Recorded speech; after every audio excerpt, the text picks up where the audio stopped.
Good evening, everyone. Thank you for joining us tonight for a special workshop on microboards and siblings. If you don't know me, my name is Karen Bell. I'm Executive Director of Microboards Ontario, and I am happy to introduce our presenters tonight. Our first, from Siblings Canada, we have Helen Ries, and then from Queen's University, we have Dr. Pamela Block and Dima Kassem. So I am just going to throw it over to them to take us through their presentation. And we are very casual here, so if you have a question, feel free. Helen will talk to you more about some of that, but we encourage participation. So thank you, and over to Helen. Thank you, Karen, and thank you to everybody for joining this evening. I'm really excited to present to the folks of Microboards Ontario. We've been talking about it for a really long time. Before we get started, I just wanted to do a little bit more of an introduction. So as Karen said, my name is Helen, and I'm the co-founder of Siblings Canada. Dima, can you go to the next slide, please? And Siblings Canada works at supporting siblings of people with disabilities all across Canada so that we can both live our best lives. And I'm here to talk about a research project that we've been doing with Dr. Pamela Block and Dima Kassem. So Pam, would you like to introduce yourself quickly? I'm not really in a good place yet where I can introduce myself very legibly. So why doesn't Dima, but I will say I'm an anthropologist at Western University in London, Ontario. Thank you, Pam. Dima. So hi everyone, I'm Dima Kassem. I'm a first-year anthropology PhD student at Western University.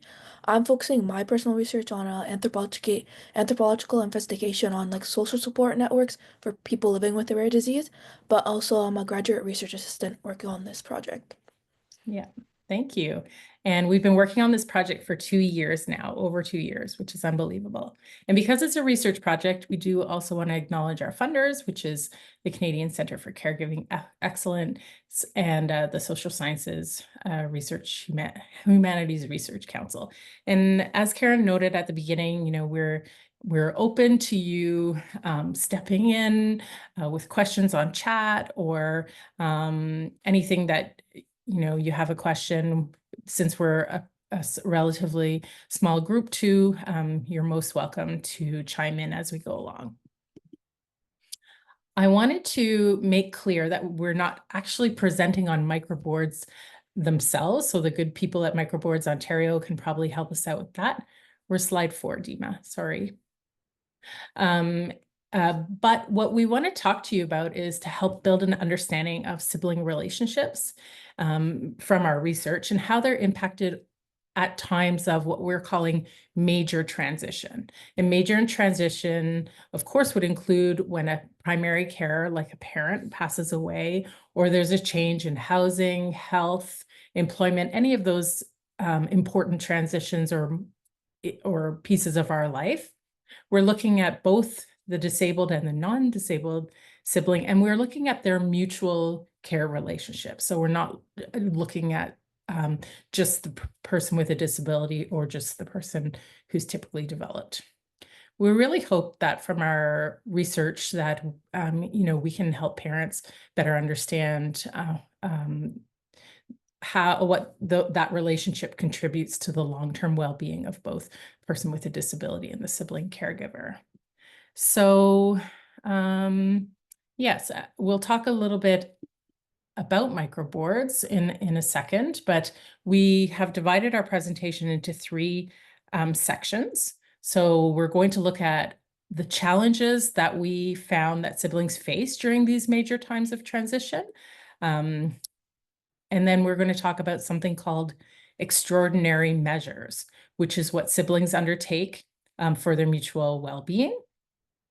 And then how siblings create livable worlds together for themselves, what they do to create the conditions in their new life so that they can live their best lives possible. Next slide, Dima. When we talk about the sibling, just to be clear, when we talk about the sibling, we're often referring to the sibling without a disability. And the person with a disability, we're calling the sibling with a disability.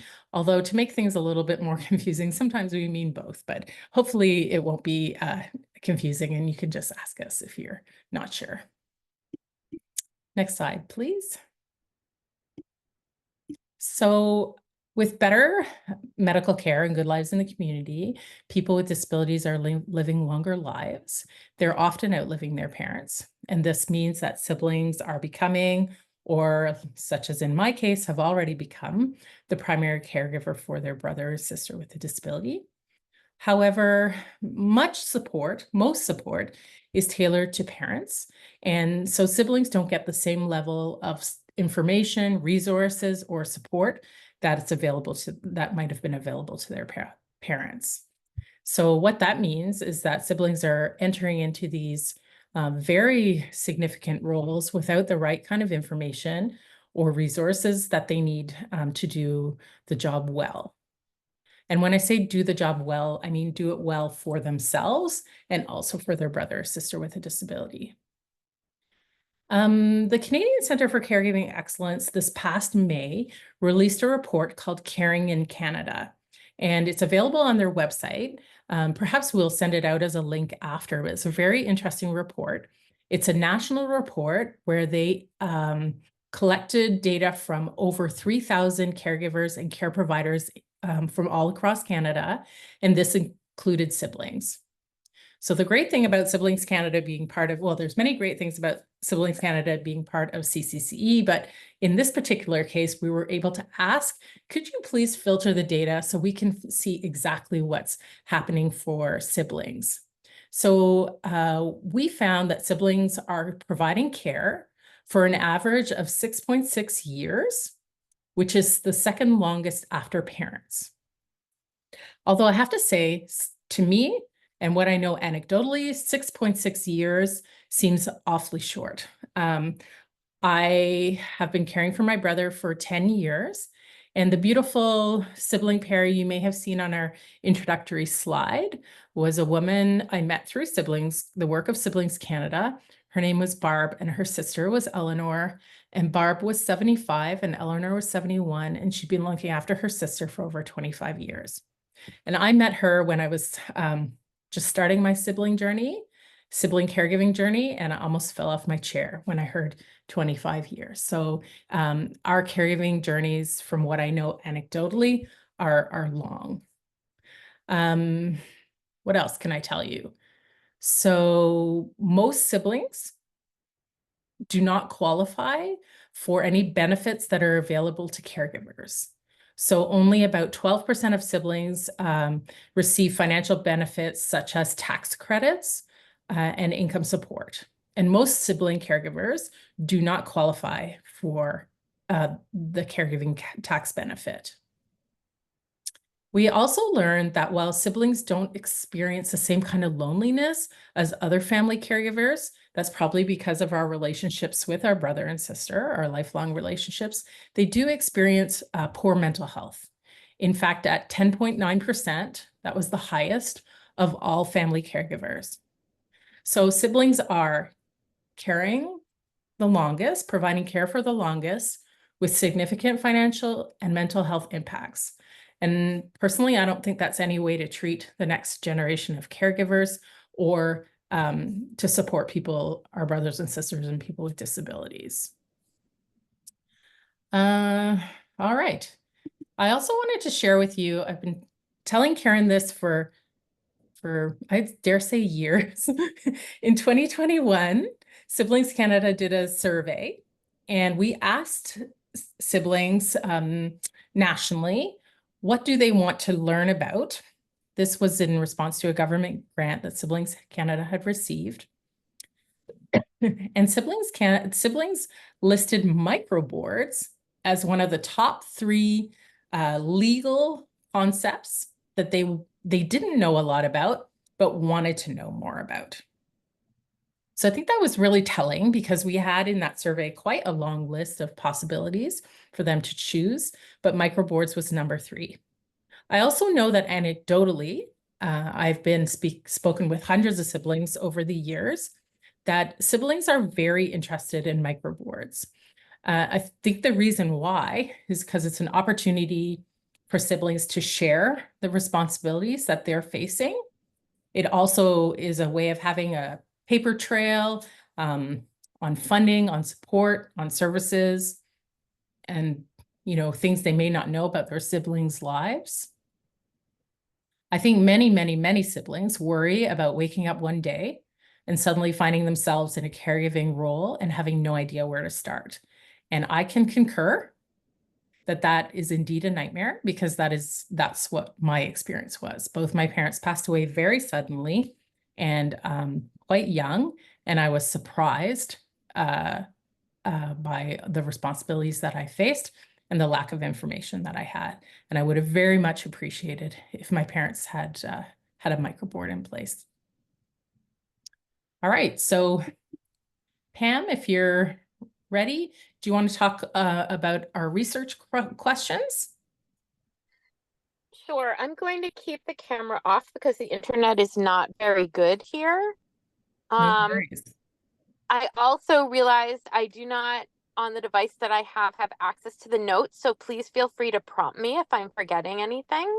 Sure. But as you can see here, the two questions are: how do care relationships between the disabled and non-disabled siblings evolve during significant life transitions that necessitate new plans for care and support? And what policy, social support, and economic aspects of sibling care relationships are important to participants? We were also, one of the things that we discovered in the course of doing the research is that there isn't like this absolute divide between disabled and non-disabled, because in many cases people, both siblings might have disability issues, but maybe only one is receiving formal like state funded supports. Feel free to prompt me if I'm missing anything, Helen. I think that's good. Thank you. And Dima's going to talk a little bit about the methodology that we used. Yeah. So for our methodology, we took the approach of an ethnographic method, which we conducted both semi-structured interviews with participants all across Canada. So when we did data collection, we collect them through those video interviews that we did over Zoom to study like the various formulations of care relationships between all the siblings. Participants were recruited through direct invitations, social media, newsletters, or word of mouth through Siblings Canada and the Canadian Care Center for Caregiving Excellence. We gave the participants the option to be either interviewed together or separately, whatever way they felt comfortably. Additionally, the siblings were also invited to like share any photos or videos they had that have been documented throughout their lifespan, so whatever they felt comfortable with. We also studied the verbal and nonverbal interactions that they gave us that were like clues for their relationship. So when we were studying the videos, we would see if like, they either hugged each other, touched each other, if there was like emotional times when they laughed and so on. So those little nonverbal interactions that they did. Overall, our research team observed, transcribed, and coded these interview data using interactive processes that determine like several themes. And we are thankful for our whole team of undergraduate and graduate student volunteers.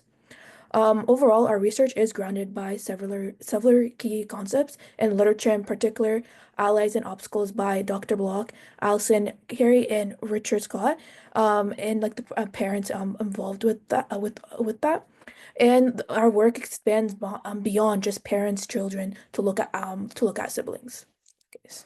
I think the special part about it being an ethnographic research was that the interviews were quite long, and there was a lot of opportunity for siblings to really get to talk about their lives together, and in particular those major transitions, which could be quite emotional. So it was a unique way of collecting data. And as Dima said, that being able to analyze the interactions between them also provided a lot of really interesting information. Our methodology allowed us to include people who were non-speaking or minimally speaking, but were communicating in other ways. And that was really wonderful. Great. So Dima's going to tell you about what we found, so what the challenges are in sibling relationships, and these are where you may find some interesting ideas for your microboards. Dima, would you like to take it away? Sure. So during and after the time of significant transitions, there are many challenges, stresses, losses, and difficulties in the transitioning to a new way of living for both siblings that can like live happily in their new circumstances when time comes. And by when saying time of transition, we're meaning when the disabled and non-disabled siblings' lives changes, such as when the parents have passed away, when the parents can no longer care for their disabled care for the disabled sibling, or moving houses, such as into a home or of like the non-disabled sibling or even a group home. Life is a struggle at the best times and things happen that are just out of our control, such as, the COVID-19 pandemic. And so even in the best situations, there are going to be these struggling compromises and sacrifices. And in most cases, there are power relationships involved within the challenges that siblings face. The three challenges we'll be discussing here this evening would be first, structural or systematic challenges. Second, challenges for siblings engaging with the systems. And finally, we'll be discussing the challenges with mental health and emotions. So to begin with the structural or systematic challenges, so just start off like what truly it is. In our study, we use like we mentioned, an anthropological perspective. So we're talking about the structures and systems at a social cultural level. In our study, we talked about structural violence and social abandonment. The meaning of structural violence, we are referring to the way social structures, institutions, and systems create or reinforce inequalities. Whereas for social abandonment, it's a concept that refers to individuals being neglected and abandoned by society, which has like a Before you carry on, I wonder if, because those two concepts are so incredibly important to our work, and also they're the context in which siblings and parents operate in Ontario. I wonder, Dr. Block, if you want to talk a little bit more about what we mean by structural violence and what we mean by social abandonment. Sure. The way I've been thinking about it lately, and in relation to my own sister, is it feels like you're in this river, and the current is constantly trying to pull you in a certain direction, and you have to really kind of fight to not move in that direction. And the direction that I'm talking about is a direction of a more institutionalized life. A direction where there are fewer choices, and the choices are largely having to do with long-term care. And the fact that there are so few options that you really have to kind of fight for alternatives to that, or else be extremely lucky to have the resources to kind of provide a shelter for your loved one outside of those systems. Otherwise, you're just kind of swept up in that current and you can't really fight it. And even if you are fighting it, it's just become like very obvious to me, like in a more institutional model, it's not a question of if, but when my sister is living in a is going to be moved to a place where there are fewer choices and structures that determine her life that are not of her choosing. Okay, so that's one example of structural violence in the context of North America. The term actually comes from experiences of racialized people within government systems in the global South. So it can also mean how things like racism, gender-based violence, as well as ableism are embedded in existing structures, meaning that different people, depending on their relationships with systems of power, are going to be more or less disadvantaged, and there's going to be quite a lot of disparity depending on the kinds of resources that people have. And social abandonment is really more related to situations where the government is not doing the job of ensuring safety and structures for everyone in the population. So where disabled people are not getting the supports that they need, like sort of basic minimum for a basic minimum quality of life. And uh and it's related to systems. I know I'm talking too long about this, right? You No want to worries. shut off shut off the I clock. wanted to say, you know, as I understand microboards are a way to mitigate that the social abandonment possibilities.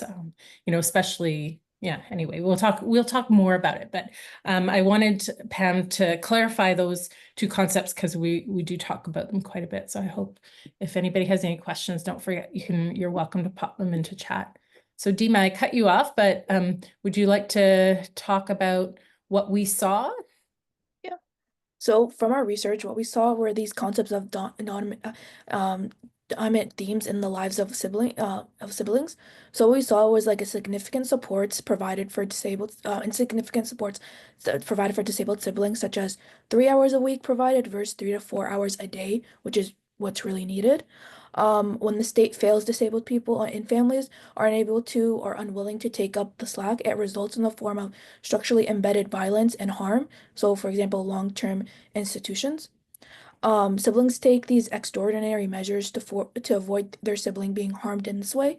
They change their lives in fundamentally ways to support their disabled sibling. For example, them leaving their job, providing a space in their homes, sharing their family, providing hours of support for them, being there financially, and the list truly goes on from there.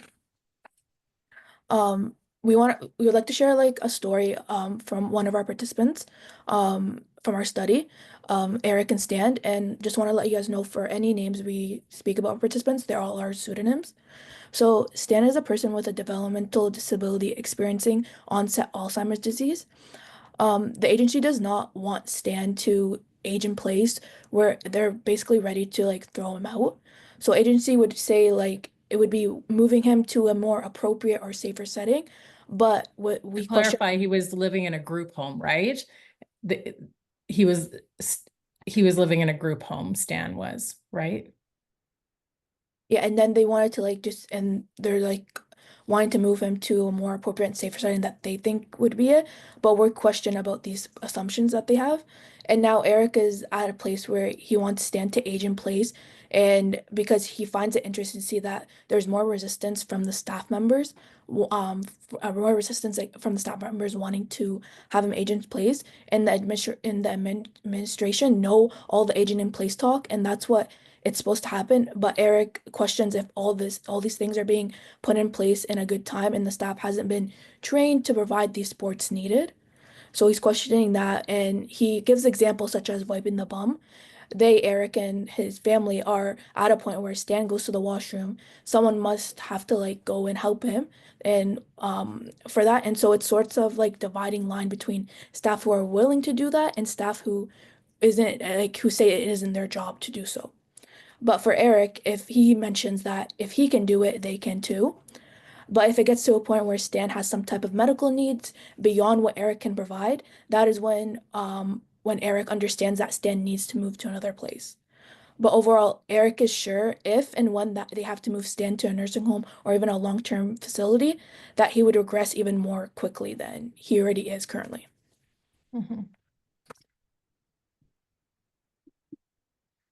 So the next challenges we'll be talking about is the challenge when siblings are engaging with the system. This is essentially siblings versus system that we're going to be talking about, where siblings try to operate within these systems. So these systems are wide and varied, but all of them affect their siblings with disabilities.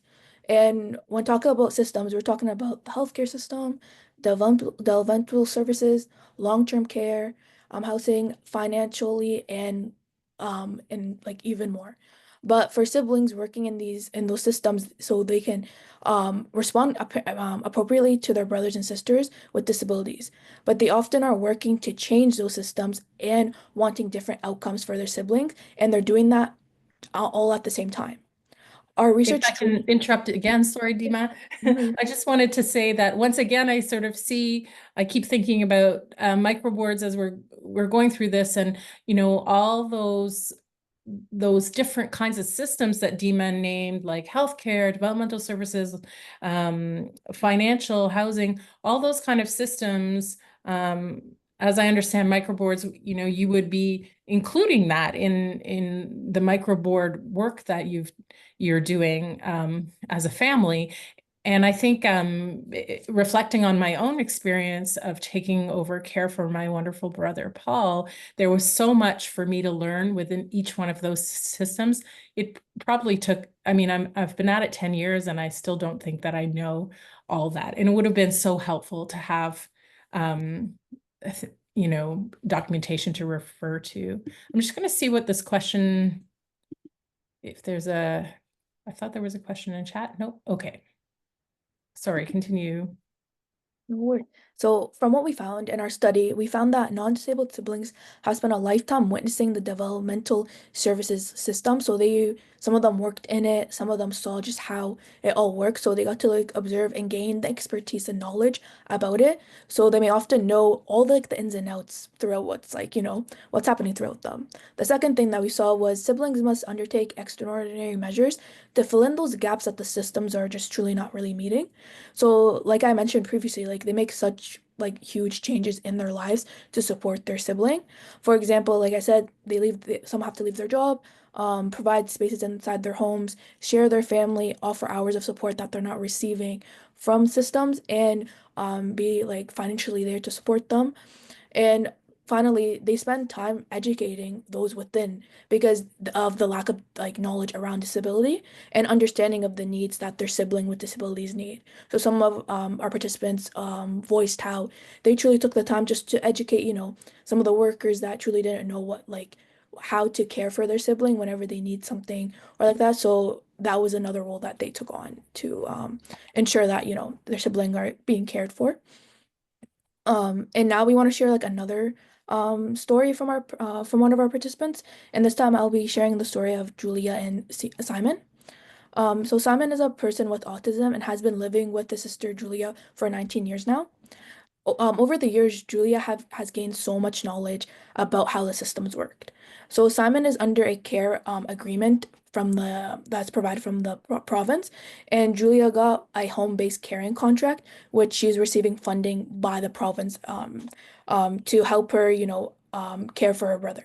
So I this just want to clarify that that's not in Ontario. So those care contracts for adults with developmental disabilities don't exist in Ontario.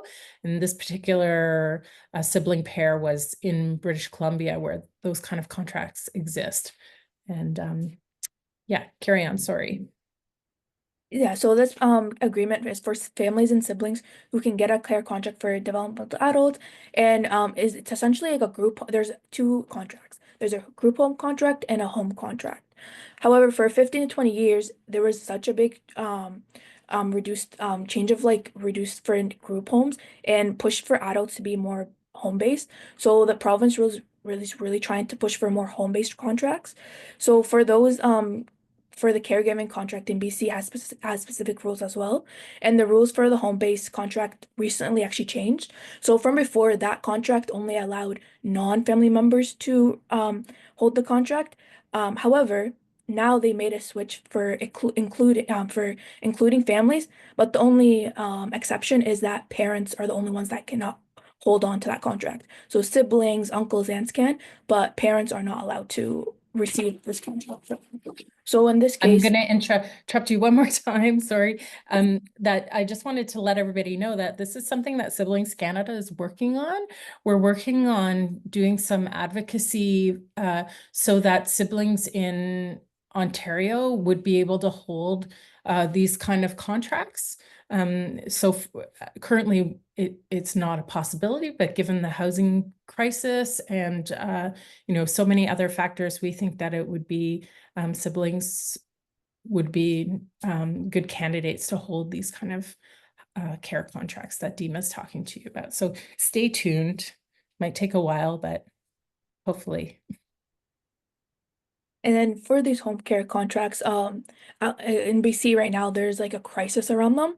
So because like they don't pay enough right now truly to even keep up with all the increases, inflation nowadays, like things have increased. So even with them receiving this funding, it's not really, is not really beneficial for them. And like and now caregivers are getting burnt out because the amount of hours and just like it's not enough.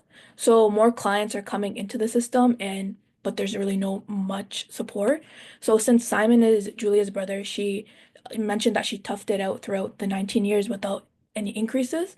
But if she had another client, she wouldn't have. So you are able to ask for more funding and stuff, but it is challenging to do that. But Julia went 11 years without any raises. But with inflation and COVID making, it got even harder over the years and especially with not any of these rises of funding.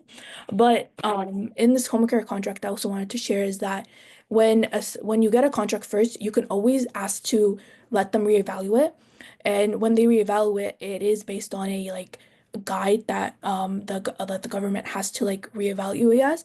So they either when if you request for a reevaluation, they send a social worker or a professional such as a nurse to go and score the person with a disability out of 5.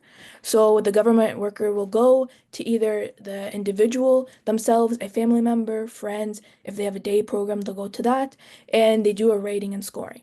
From there, that's how they determine the dollar amount and give them for the care contract and see if they truly do need a reevaluation, then they'll increase it. So you get to like just reach out to the government office to get rescored, and if the person truly sees that the individual with the disability does is declining since the last time, they would change up the dollar amount.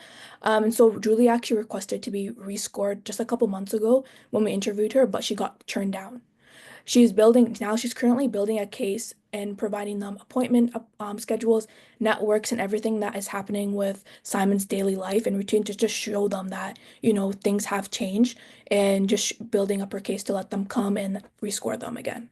But it's been a big challenge for that.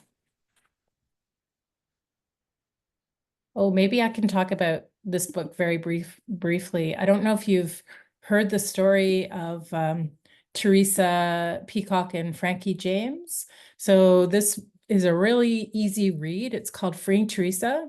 It's a great book. I understand it's the beginning of a trilogy about the story of Teresa, who is a person with Down syndrome, who was forced into long-term care, even though she was only 40 and doing quite well. I won't go into too much detail, but because you should really read the book. It's very interesting, and it's a really great example of structural violence and social abandonment, or we've sort of blended it here with structural abandonment of families, where Teresa was failed by developmental services, by long-term care, even by policing. So this is a good account of what we've been trying to explain and what we've seen through our own research. So now we're just gonna be talking about like our final challenge, which was the mental health and emotions. So for this one, it's truly just about the experiences that are highly emotional. Everything is very emotional, whether it is very happy or scared, everything's just heightened. By saying this, we aren't trying to like pathologize sibling relationships. We're just trying to just asserting that these moments of transitions are complex, stressful, and emotional laden. So it would be for everybody because these moments of transition are very high stakes where people might have to like move, lose their homes, their prior lives, their privacy, their jobs. And so there are structural reasons for these high stakes. So for example, grieving a parent is not the fault of the system. It's just being human. However, the changes that result from the loss of a parent are determined by structural factors. Is the government providing all these necessary financial supports to maintain quality of life, or must the family have to step in? Structural realities impact the consequences of the life challenges that's happening. If appropriate supports are not available for these transitions, to eventually result in extremes of loss and changes that disproportionately impact disabled siblings and their siblings overall. I want you to listen really carefully to the list that Dima's going to give you now. This is what we saw happening in our research for siblings. And so, you know, if you can listen carefully and also maybe reflect on where your microboard or where your own family would be at with some of these things. So the first thing we saw was fear-based decision-making, wanting to respect their parents' wishes. So siblings are making decisions out of fear because they want to make sure that they are observing what their parents wanted for their brother or sister with a disability.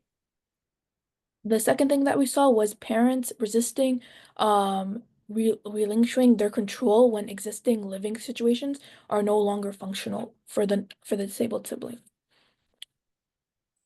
The third thing that we saw was siblings having to face uncertainty about what the future will hold when their parents who have passed away, and they might be in the crisis if their parents didn't plan anything. So overall, if they become in this crisis because their parents just did not plan a future so like plan for the non-disabled sibling and disabled sibling. I would say that was exactly what happened with me and my brother and my husband. We didn't have a plan, and so we faced a very uncertain future, just trying to figure out how we were going to make things work after my mother passed away. And the crisis, I think it's only just the sense of crisis has only just eased recently. I think the crisis of the pandemic kind of overshadowed the crisis of uncertainty. So it's not a fleeting crisis. It's not having the right plans in place can really lead to a prolonged distress.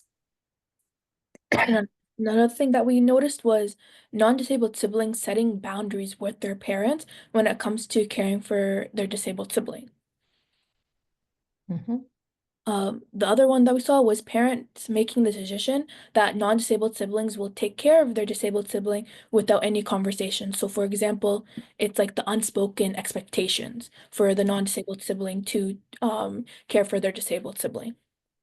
I think that's a really important point, and one we come across a lot at Siblings Canada is that the decision to be the caregiver for your brother or sister with a disability is a choice. So it's not something that ought to be put onto siblings, as Dima said, without any kind of conversation.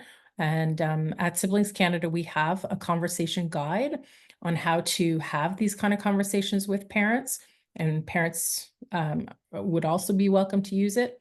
And it's not a conversation. It's ongoing conversations over time because our lives are dynamic and continually changing. Another theme that we saw was conflict. So among non-disabled siblings about the division of responsibilities and finances after parents pass away. So in some cases, parents are parenting beyond the graves. And this can lead to, unfortunately, legal conflicts down the line for some siblings.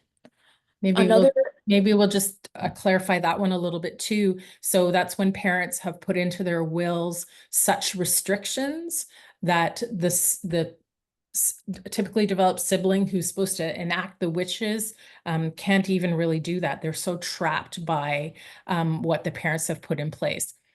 For example, Pam, I might need your help with this one, but for example, locking down the home, the asset of the home, tying it to the disabled sibling, but it's far away from where the typically developed sibling lives.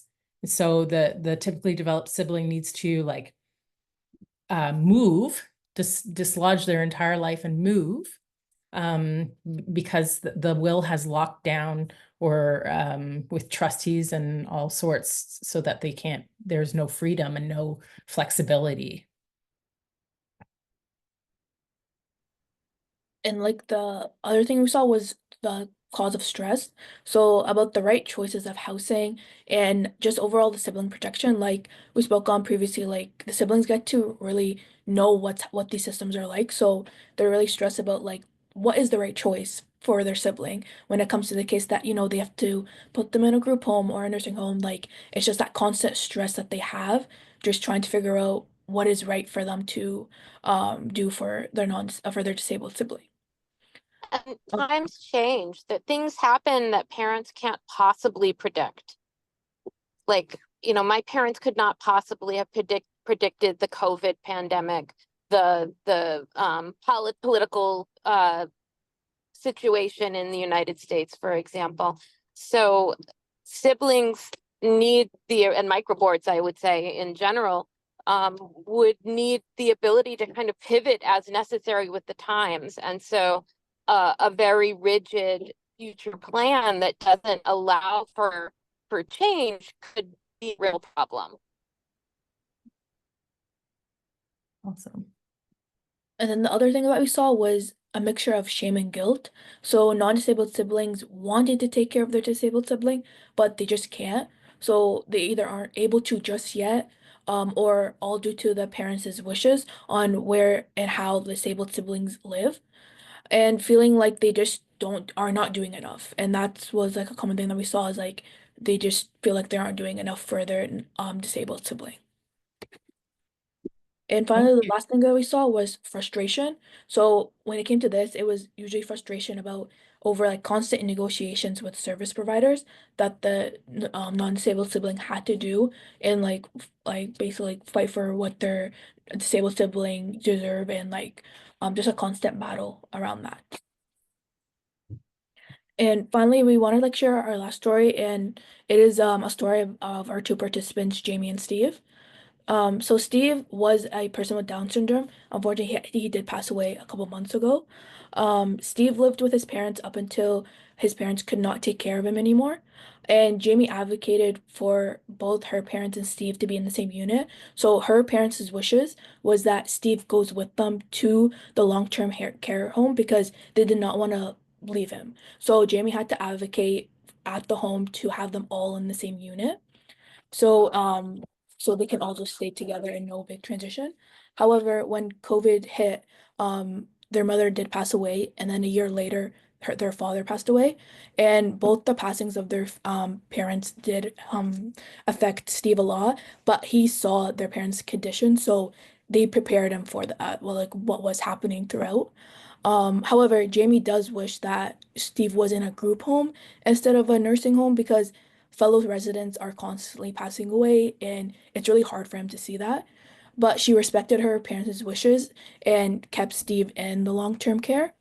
But Jamie had to educate staff members in the home due to the lack of knowledge they had about Down syndrome. So she really questioned whether the staff were committed to the best practices or they're just there to do their job and just leave. So she was one of the siblings that truly had to educate them because some just truly did not know, about Down syndrome. She had to take the time to, tell them, the different types of things that, her brother likes, what Down syndrome is and all that. So she really had to take that step to make sure her brother is receiving good care of just educating the others and around them. Yeah. Thanks, Dima. From what I've seen at Siblings Canada over the past 8 years, it truly is an emotionally charged space, as Dima alluded to at the beginning of the presentation. Talking to our parents about what life would be like after they're not there, or having to assume a caregiving responsibility. Dima talked about shame and guilt. I've seen those over and over and over again with a lot of siblings. So indeed, it is an emotionally charged space. We're going to talk to you next about something called access intimacy. So I just wanted to say, please ask your questions as we go. I hope the stories that we're telling you and what we're talking to you about is resonating.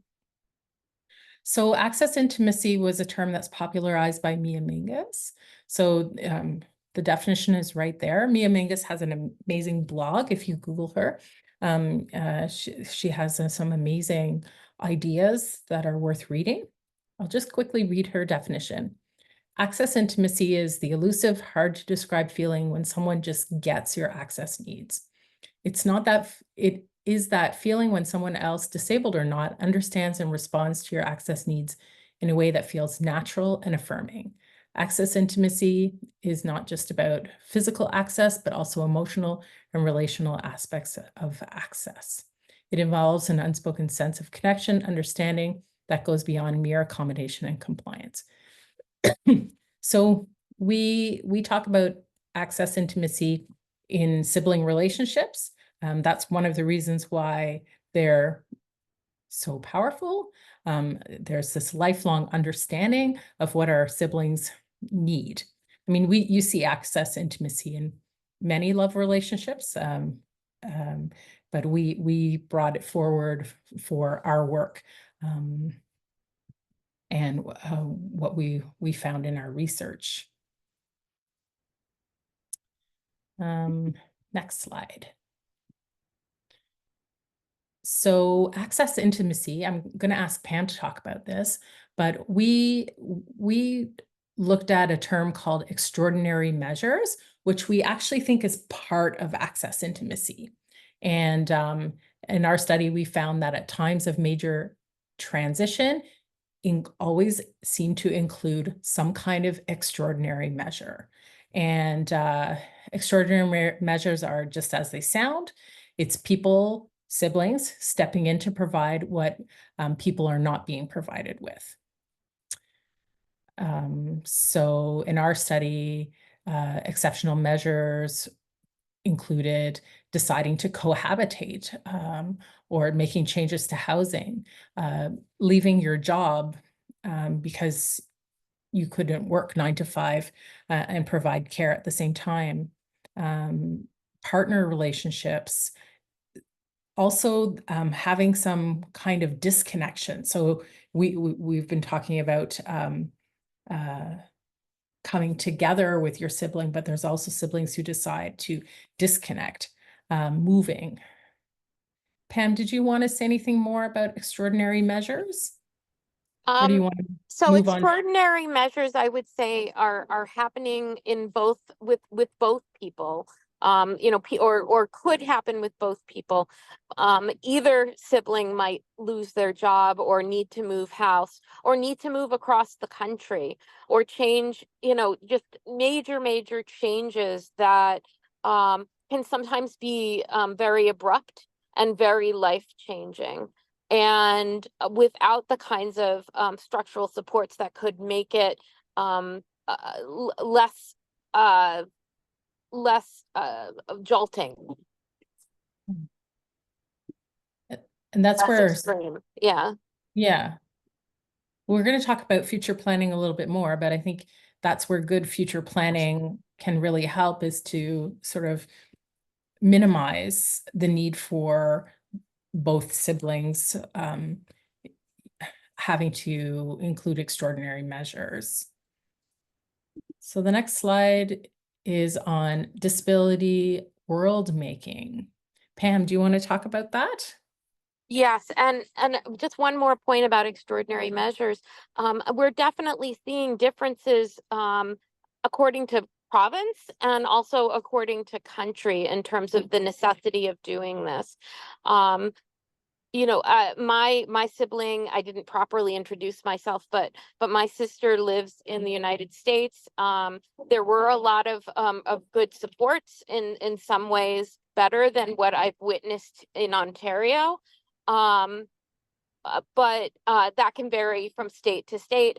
But we've also learned from people who are doing research in places like Australia, in England, and in Europe, in Japan. There are places where these kinds of extraordinary measures are not being asked of families because the government will step in and provide a variety of options and choices that are simply not available in North America.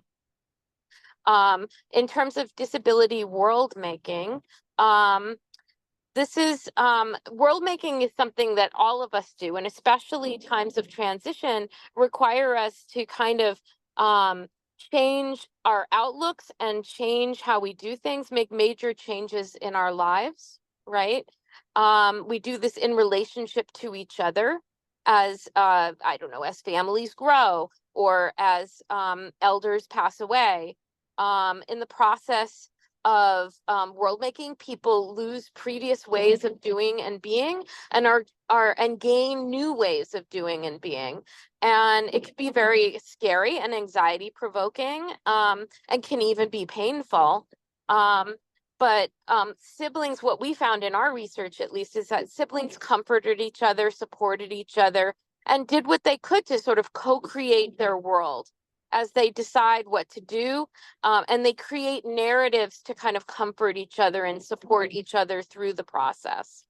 And that world making is a creative process. It's an improvisational process, you know, that people are kind of making it up as they go along. And this comes from, I don't know whether there's a future slide that talks about this or whether it was in my notes, but this comes from the work of Raina Rapp and Faye Ginsberg, their book Disability Worlds. If you want to learn more about world making, they definitely discuss it in their books, although they're not really talking about this this side of life. They're really they mostly talk about young adults, but the other thing that they talk about is kinship imaginaries. So the way, like when you are a family member, you are kind of, even before the changes happen, you're kind of imagining what the future will be. And so this really does fit very well into future planning and microboards. You know, you have this, it's similarly a creative process of understanding what options are available and what constraints are available, and, you know, trying to, I mean, we all want to imagine the very best for the people that we love.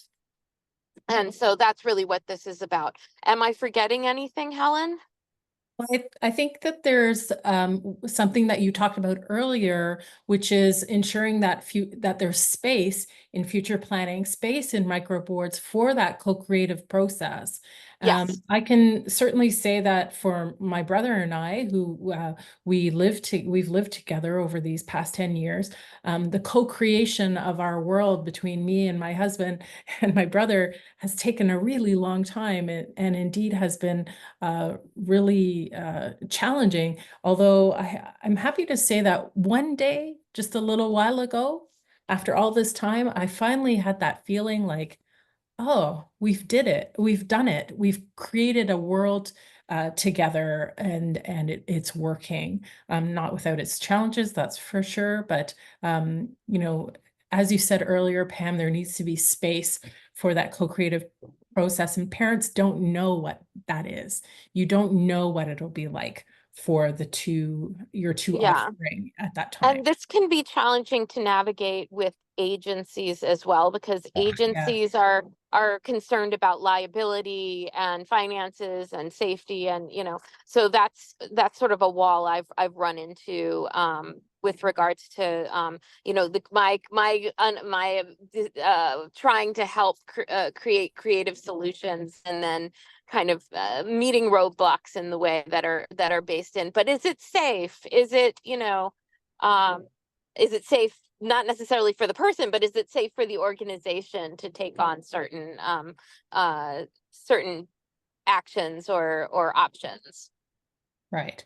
And I think we've talked in the next slide, we've actually talked about a few of those things already that that parents, go ahead, Pam. That parents need to trust siblings to know what is needed, and that parents who over mandate, that reaching up past the grave to try and you know, control the world that's being co-created, it really causes a lot of stress and pain. And we saw that over and over again in the stories that we collected from the siblings, and that siblings need the ability to maneuver challenges and obstacles that the parents could never imagine. So Yes. you touched on all those, Pam. So that's our research. That's what we've done so far.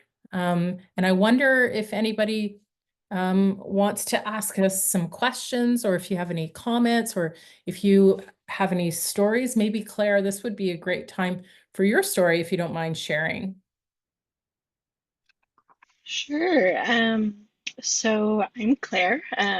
My older sister is Evie. She has Down syndrome, autism. She had a stroke when she was a kid because of Moya disease. So she has a bit of a complex story. But yeah, she and I are great friends. We're sisters. Leave it at that for now. Yeah. And you have a microboard in place? Yes, we do. We're I think 3 or 4 years into the microboard process. So fairly new. We're still learning new things, still adjusting, still we've just brought on, I think, a new person, a new voice, which is great. Yeah. I have to say I'm jealous, Claire, that you have 3 to 4 years of microboard work. That's a lot. And you know, as somebody who never had anything at all, having what you have, I think will be quite helpful. Yeah, absolutely. Yeah. And just to jump in, if I can, Claire, did any of this resonate with you, the whole concept, like the whole world making, and how you and your sister are going to kind of figure this out as you move into the future? Did any of that strike a chord, or? All of this has struck a chord with me. Yeah, it's very, yeah, it's all made like so much sense to me. It's all very much resonated with me. Especially the sort of parallels between the sibling caregiving and the parenthood. Like I think it's totally true that you got to leave space for siblings to do their own thing and have their own relationship. I think the vibe I've gotten with, you know, the sort of history of siblings and siblings with siblings with disabilities and their typically developed siblings. The sibling with disabilities is often sort of left as an object in a will, like okay, please take care of this, you know, person with like a sort of scrawled note.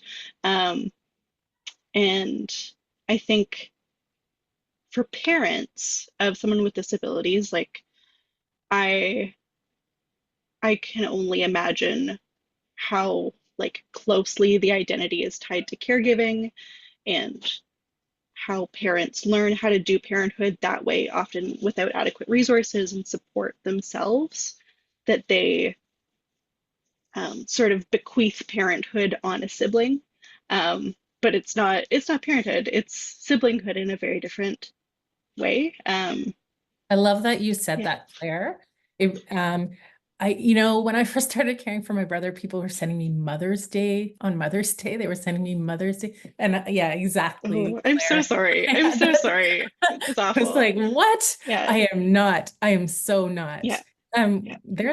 There's a you know, a power dynamic between siblings that is Yes. super different than parents. So yeah, it was pretty gross. My People stop saying that. I don't know. made sure to remind me, or she regularly reminds me that I am not her guardian. Yeah. You Oh, know, that's so I am great. a consultant. You know what Yeah. I mean? Yeah. She appreciates my opinion and my advocacy to a point. Right. Mm. Of course. There's a really great question in the chat, so I'm just going to read it out. Has anyone put anything together with siblings who don't have a relationship? My 24-year-old son with autism and neurotypical 21-year-old daughter really don't get along at the moment. Hoping that if we put measures in place, once the 21-year-old is a full adult, they'll be more amenable to a more active role in his life. So we've come across this many times at Siblings Canada, where siblings may not have a relationship, or they have the relationship that they do have is really difficult. And I think that's where microboards can really, really help. And I think that's why, and I only know this anecdotally, but I do talk to a lot of people. That's why people want the microboards in place, because the love relationship may not, the microboard is putting into place structure that's not necessarily dependent on, being great pals with your sibling. So, excuse me, I've been talking too much, but I think that you can't force somebody to become the carer of a person with a disability. However, having ongoing conversations can be really helpful.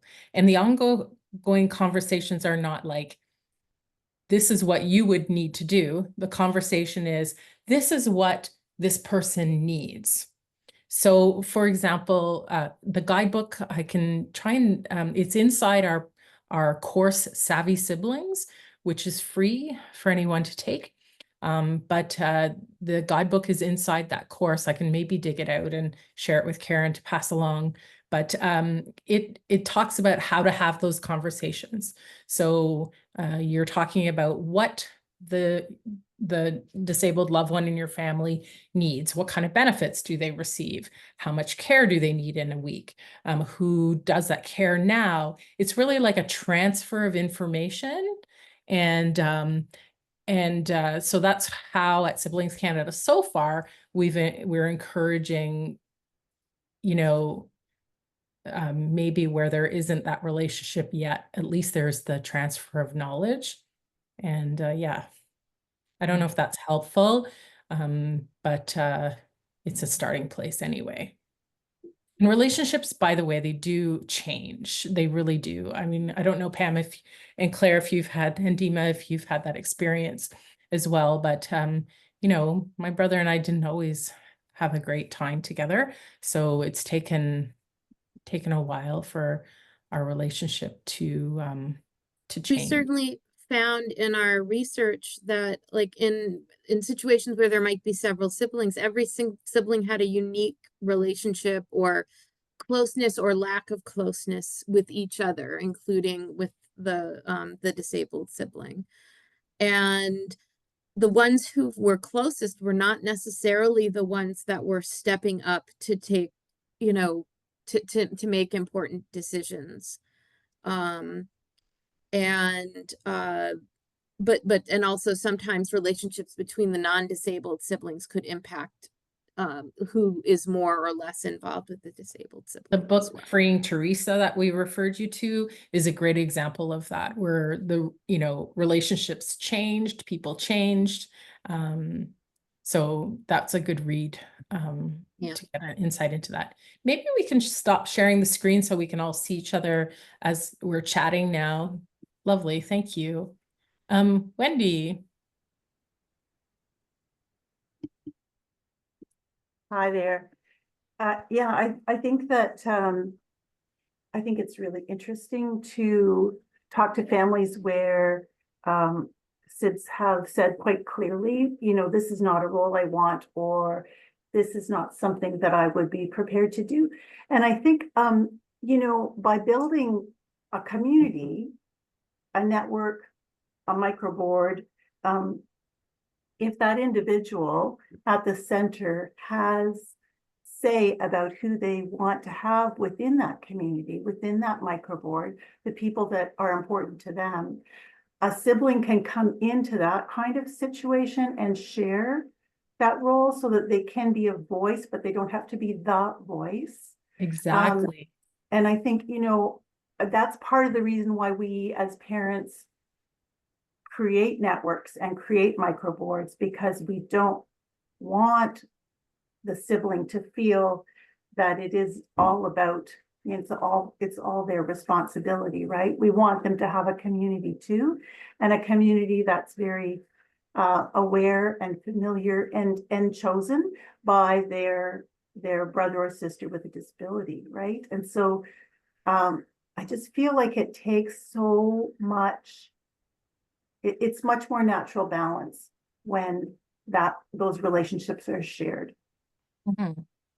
Yes, absolutely. I just wanted to emphasize that like this concept of extraordinary measures, what we saw in Canada, what I've also seen in the US, is not universal, right? Another book that we were really influenced by, and they even came and gave a talk in Toronto a few months ago, is the authors of Brother, Do You Love Me? And I'm blanking on the name of the authors. Annie But and Ruben Co. okay, thank you. And you know, they had so many options. Like the one living situation wasn't working, was very much not working for the brother. And so that's again, these institutional settings and paid staff don't necessarily have the ability to navigate the complexities of access intimacy in the ways that siblings or other family members can. And that can have catastrophic effects, as it did in the case of the person in that book.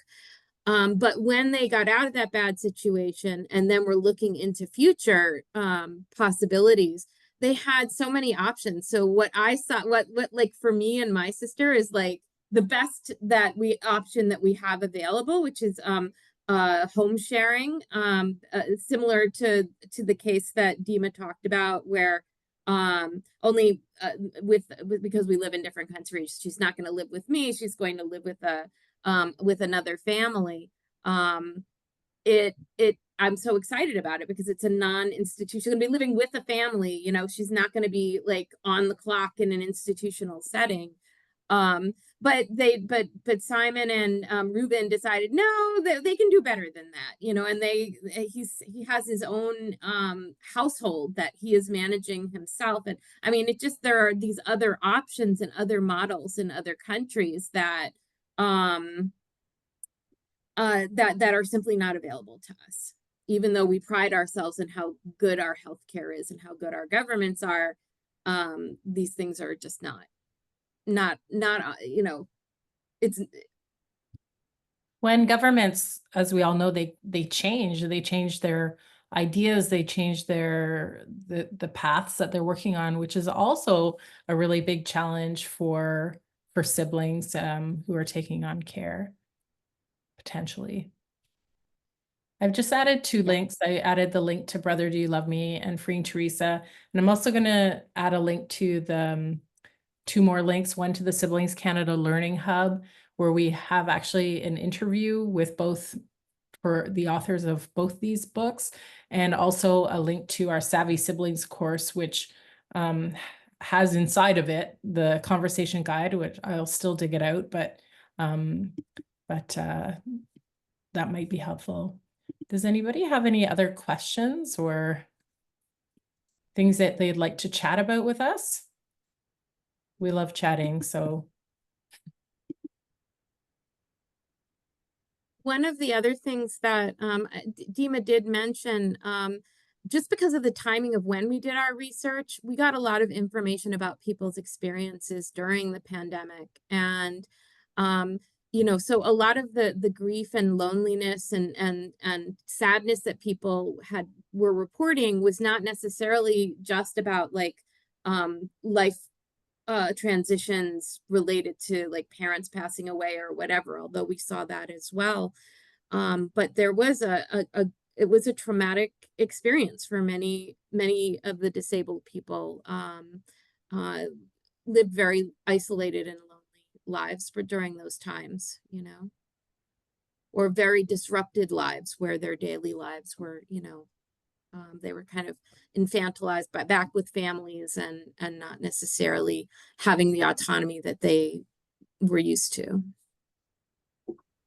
And just to add to that, some of the struggles now is that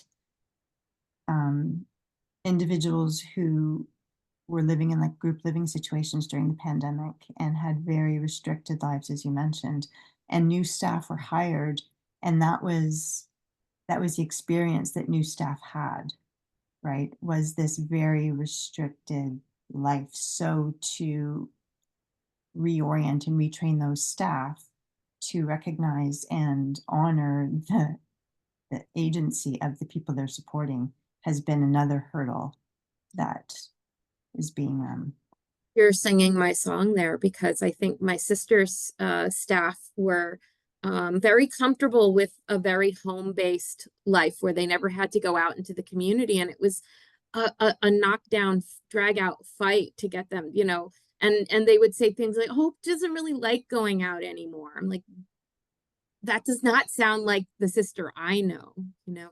And finally, it's taken almost 2 years, but finally there seems to be like there almost had to be a complete turnover of staff, honestly, to you know, to get that activation of, yes, back in the community the way she spent her entire life, save for the pandemic, you know. When I guess that's where, again, a microboard would be really helpful, because there's legacy around what people like. It's documented. It's and there's multiple people who can advocate that no, this is what this person's life typically would look like. yeah, and can help, you know, reorient everybody back to that life that they once had. Exactly. For sure. It's any other, yeah, Wendy. I have a question. So one of my roles is that I facilitate a group here for caregivers, and Helen, you and I've spoken before in Kitchener, and I'm wondering whether your conversations over the years have led to any understanding about why parents might not involve siblings in future planning conversations. I see it often. I have some hunches, you know. I've certainly heard well, we want you to live your own life and not worry about this kind of thing. But I just like, I'm curious to know what you have heard and seen. Well, I can speak mostly to my own experience, and maybe Pam can talk a little bit about hers too. But in the case of our family, it was, I think, expectations. So people with Down syndrome didn't used to live as long as they did. I really sincerely think my parents didn't think that I would be looking after a 52-year-old man. And so there's that. And then there was also, I think, a lot of guilt on the part of my parents that I would have to take on this, and I use this word with difficulty, but the burden of care, and what that would mean to me. I also think that not every family is able to sit down. Our family certainly wasn't not able to sit down and have those kind of conversations. Like, my dad and me are both very emotionally charged people. And so you start talking about things that are hard, and it doesn't take long between voices are raised and people are crying and all sorts of nonsense, right? So I think that it really just depends on families and if they're able to have those kind of conversations. So I think it's a complicated soup of why people don't have, and maybe parents don't have any ideas. I do remember my dad saying to me, they lived in a duplex. My brother lived on one side and my mom and dad lived on the other side. And I remember my dad saying to me, well, when we pass away, the caregiver will move into our part of the house and they'll take care of your brother. And it's like, well, who's that going to be exactly? And how are we going to pay the taxes on this house? And actually, that's something we found a lot in our research, is that parents loved, or not loved, parents tended towards aspirational planning. So they would plan what the ideal, what's the nice to have, but the actual nuts and bolts were missing.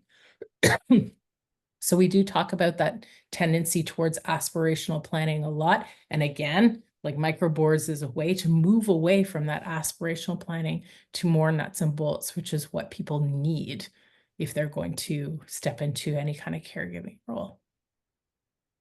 Pam, do you have any thoughts to share We on that? also ran into parents that just were not wanting to think about it, like, you know, just not wanting to think about what things would be like for their disabled child, not wanting to think about a world without them in it, and not wanting to acknowledge, even if they're still around, but unable to assume this responsibility anymore, unwilling to acknowledge that it was time, like change was needed. And so sometimes I know there were cases where a sibling would have to kind of, you know, really get into a kind of a tense dialogue with the parent to say, you know, it's not safe. What you're doing is not safe. What you're doing is not, you know, providing what the sibling needs, and and insisting on change before it gets to an end of life situation. And yeah, so but we've also seen these really almost utopian situations as well. But that was it's unclear whether, you know, these like ideal situations where, you know, sort of similar to what Helen is describing, where people are living on the same property, like how whether this is something that can survive in the long term. We also see siblings kind of with a foot in both worlds, you know, like trying to kind of live their own lives and get their own places, but also just willing to pivot back into the family home whenever they're needed, you know, and whether that's for medical reasons or, you know, just, well, this is what's going to happen when my parents are no longer in the picture. I will be moving back, and, you know, that's just what's been decided. I think there's a cultural component to it too. I was just gonna say, Yeah. culture also plays very heavily into how things may unfold in families. We've seen that Yeah. at Siblings Canada as well. Hi, Kira. Hi. I just wanted to thank everybody, especially for bringing up the topic of disability world making. I find that a really beautiful concept, and using the word co-create, I think that's, very powerful and hopeful and optimistic. And I was just wondering if either of you had any examples of how you've co-created with your siblings. I think Helen has a great example, but I don't want to like be to idealize this, that like world making, often your core, like the options available are not fantastic, but siblings are trying to make the best of it so that they're at least having livable lives, you know, with some of the things that are valued by by both siblings. But it's not going to be, you know, like it's not all sunshine and lollipops, but there's like that real desire and also that access intimacy that kind of makes it more possible than it might be if you're relying solely on institutions. Pam, what example are you thinking of for me? For you? Well, I'm just thinking about, well, I again, not in, I know you've had your ups and downs, but you've like created a system of supports that involve Paul being able to engage in art, and you're also engaging in art. Yes. Sometimes you're doing that together. Yes. So, I mean, we've been living together for 10 years now, so there's a lot of world making that's been going on. And I think what Pam's talking about is, my brother has multiple disabilities now. Again, he's 52, so people with Down syndrome, genetic syndromes do age hard. Again, something my parents would have never imagined, I don't think. So he has an army of workers who support him, and we've managed to make that work in our house. But I think most recently, we struggled enormously during the pandemic. My brother's mental health was really quite poor, and my brother has always been a visual artist, and so I ended up taking up art during the pandemic. I stole his supplies and took up art, and now I'm actually going to art school in addition to running Siblings Canada. And Paul and I have been commissioned to paint a painting together, and we got paid for it, and we both enter the same shows, and we have this new thing to talk about, that where he is more experienced at me, but the funny thing is we have very comparable art styles. We both love bright colors and sort of like a surrealist kind of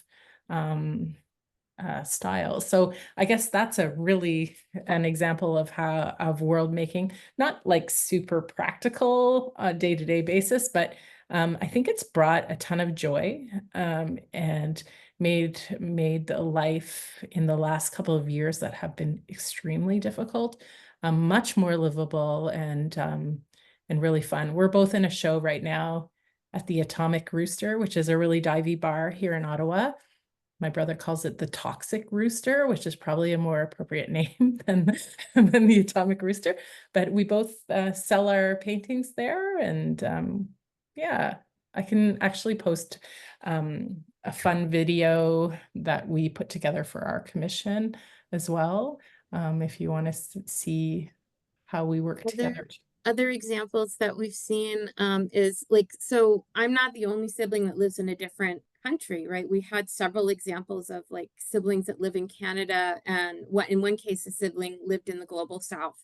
The disabled sibling lived with the parents in the global south, and the non-disabled sibling is, although they really are both disabled, but the one that has the higher support needs lives in Brazil, and he lives here. And they're talking about negotiating these care relationships, and also just sibling relationships remotely can be very interesting. And there was another case of siblings living in different countries, and during COVID they started Zooming together every day, and then kind of creating these bits with each other, like special signs, special jokes. And it just became like a really rich means for the siblings to connect. And we actually got to see some of it during the interviews, and it was really fun. Yeah, so I think I had another example, but it just Thank you so much for it's parents world make too. I mean, it's Yeah, not of something course. the siblings. We're looking at it from a siblings, but parents, Ginsberg and Rapp are both parents. So the people who wrote disability worlds are actually parents and anthropologists too. But yeah. Thank you for sharing the realities and for sharing your stories too. Hi, Kelsey. Hi. Thank you so much for this presentation. I really enjoyed it. I'm here with my sister, Emily, who's here, and our brother, Kevin, lives with our parents elsewhere in Ontario. We're all in the same province, but in different cities. And so, yeah, we've taken the Savvy Siblings course, and I would really recommend it for anybody who hasn't taken it yet. It was excellent. And I wanted to first say thank you for the presentation. It's really interesting to learn about what you've been discovering in your research.